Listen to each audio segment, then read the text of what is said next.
யாதொன்றும் குறையில்லை இறைவா, என் தேவன் நீ இருக்க.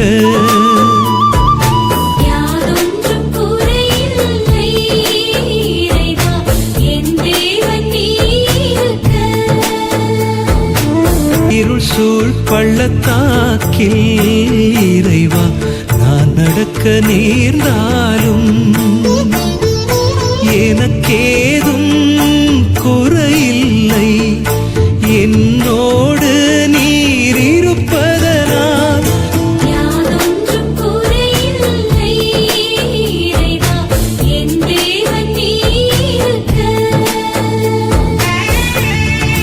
பல பேர் பழி பாவம் இறைவா என் மீது சொன்னாலும்